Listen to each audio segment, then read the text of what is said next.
Bonjour à tous et bienvenue dans cette partie de la formation. Nous avons dit que Symfony utilise l'architecture MVC, modèle vue contrôleur. Nous avons déjà vu brièvement les contrôleurs en Symfony. Nous avons vu également le moteur de template que Symfony utilise qui s'appelle Twig. Nous avons dit que Twig n'est pas utilisé uniquement dans les projets Symfony, mais qu'on peut également l'utiliser dans un projet ordinaire, un projet PHP ordinaire. Nous avons vu comment cela s'utilise. À présent, nous allons parler du modèle. Le modèle, c'est la couche d'abstraction des données. Donc, je vous ai dit dans la partie introductive que grâce à l'ORM Doctrine, on va pouvoir tout simplement nous concentrer uniquement sur un code PHP et c'est l'ORM qui va s'occuper de créer les requêtes nécessaires pour manipuler notre base de données. Et donc, c'est ce que nous allons commencer par voir dans cette partie. Ce que je tiens dans un premier temps à souligner, c'est que l'ORM Doctrine, tout comme le moteur de template Twig, n'est pas lié exclusivement à PHP. À Symfony. Vous pouvez l'utiliser dans un projet ordinaire. Alors, je vais mettre ici ORM Doctrine ici et faire une recherche. Vous pouvez aller sur Wikipédia et aller lire plus de détails sur cet ORM-là. Et le site officiel de ça, c'est doctrine-project.org. Donc là-dessus, vous avez le site officiel avec une documentation qui est assez détaillée. On vous montre ici comment l'installer dans un projet ordinaire. Et nous avons ici la documentation qui est quand même très riche que vous pouvez consulter. Alors, si vous voulez vraiment apprendre Doctrine dans sa version qui s'utilise avec n'importe quel projet PHP, vous pouvez tout simplement opter pour la formation complète développeur web que vous allez retrouver, formation complète développeur full stack que vous allez retrouver sur la plateforme udemy.fr. Vraiment, là-dedans, vous avez tout ce qui est nécessaire pour coder des sites professionnels. Et du coup, aujourd'hui, à l'heure où je vous parle, la formation fait 270 heures. Donc, vraiment, si vous voulez aller très loin sur Doctrine, n'hésitez surtout pas de prendre cette formation. Bien sûr, si vous êtes étudiant ou bien si vous êtes demandeur d'emploi ou bien si vous êtes presque à la retraite, n'hésitez surtout pas de nous contacter parce que nous avons des tarifs qui sont vraiment intéressants pour ces couches de personnalité. Donc voilà un peu ce que je peux vous dire. Donc, je reviens tout de suite à ce que je disais. On peut utiliser Doctrine dans un projet Symfony.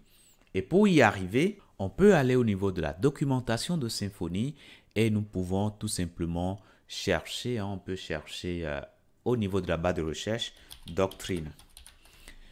Et là, nous avons Database and the Doctrine ORM. On peut cliquer là-dessus. Et là, ici, voilà, nous avons une documentation assez détaillée sur comment installer déjà l'ORM. Donc, pour l'installer, il y a ces lignes de commande à utiliser. Mais nous, comme nous avons installé une application web complète, nous n'avons plus à le faire parce que c'est déjà réalisé pour nous. Donc, du coup, nous, on peut directement aller à l'essentiel. Donc, on nous dit maintenant qu'il faudra configurer l'adresse de notre base de données. Donc, on peut revenir alors tout de suite au niveau de notre projet ici et on peut aller au niveau du fichier .env. À l'intérieur de ça, vous allez voir que par défaut, nous avons la base de données PostgreSQL qui est décommentée. Moi, personnellement, je n'ai pas à cette date-ci une base de données PostgreSQL sur mon ordinateur. Donc, ce que je vais faire, je vais commenter cette ligne-là et j'irai décommenter la base de données que j'ai. Alors, SQLite, c'est une base de données qui ne nécessite pas une installation quelconque, mais c'est tout simplement un fichier que vous avez au sein de votre projet qui stocke tout simplement les données. Donc, on peut simplement décommenter cette ligne-là et c'est bon. Maintenant, si je veux, je peux changer le nom que je veux donner à ma base de données. Je peux changer l'emplacement où je veux le mettre, etc. Pour l'instant, vous allez voir que nous avons kernel project dir, c'est la racine de notre projet. Et puis après, on a dit qu'on ira dans le dossier var, puis on va stocker les informations dans data.db. Donc, on peut changer, mettre ici blog, par exemple, tout simplement. Blog, tout simplement. Et là, nous avons DB ici, l'extension, et c'est parfait. Donc, une fois que nous faisons cela, on peut revenir ici, on descend légèrement pour regarder. On nous dit maintenant qu'on peut créer la base de données avec cette commande que nous avons ici. Alors, je tiens toujours à rappeler que le fait de mettre PHP bin console, ça revient au même que Symfony console. Donc, le faire va nous amener tout simplement à créer la base de données. Alors, pour l'instant, si vous regardez au niveau de var ici, il n'y a pas le fichier blog.db parce qu'on n'a pas encore créé la base de données. Et donc, nous allons commencer par créer cela en mettant tout simplement la commande que nous avons vue de l'autre côté. Donc, je fais entrer et là, qu'est-ce qui va se passer? Je patiente juste un tout petit peu. Et là, tout s'est bien passé et voilà, nous avons le fichier qui est bien créé, qui est désormais à l'intérieur de var. Donc là, désormais, nous avons notre base de données qu'on pourra utiliser dans notre projet. Alors là, c'est le cas d'une base de données SQLite, mais on aurait pu le faire également dans d'autres cas de base de données. Imaginez que, par exemple, nous voulons utiliser MySQL, par exemple. Je suppose que vous avez déjà installé XAMPP, puisque j'ai parlé de ça au début. Donc, je vais vous inviter tout simplement à lancer XAMPP et à lancer Apache. Vous mettez star au niveau de Apache, à lancer MySQL également. Une fois que c'est lancé correctement, vous pouvez cliquer sur... alors là, tout ne se passe pas correctement. Je relance. Alors, il y a un souci. Shutdown. Donc, ce qu'on va faire là... et cela est dû au fait que j'ai déjà une application qui tourne sur le port 8080. Donc, je vais simplement stopper l'application. Alors, vous n'aurez pas ce problème certainement. Et je reviens à nouveau. Ici, je relance à nouveau. Et le problème se pose. Ce que je peux faire, c'est de relancer XAMPP. Et là, c'est bon, c'est relancé. Je relance à nouveau MySQL. Je patiente aussi un tout petit peu pour que ça vienne au vert. Alors là, je relance ici. Hein. Normalement, tout doit se passer correctement. Voilà, enfin. Je peux cliquer sur Admin ici pour lancer PHPMyAdmin. Donc, je peux aller au niveau de mon navigateur, tout juste ici. Et je mettrai tout simplement localhost PHPMyAdmin. Et là, me voilà sur PHPMyAdmin ici. Il n'y a pas encore de base de données blog. Et je peux quand même créer cela rapidement.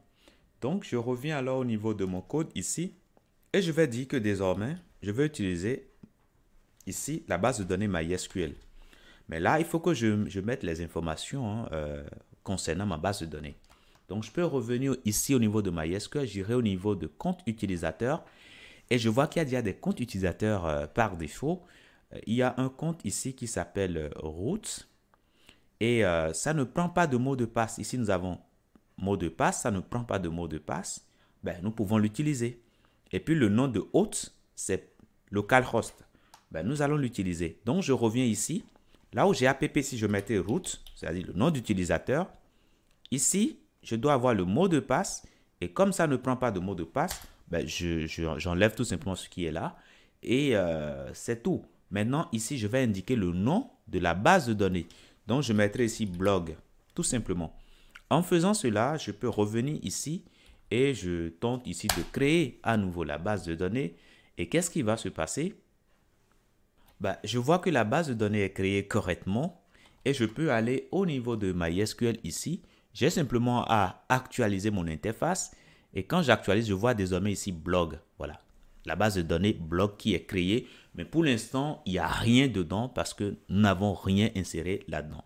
Donc voilà déjà comment on peut commencer déjà par créer une base de données. Vous êtes totalement libre de choisir la base de données qui vous intéresse. Et pour la suite, nous allons continuer avec SQLite. Je vous dis merci et à tout de suite.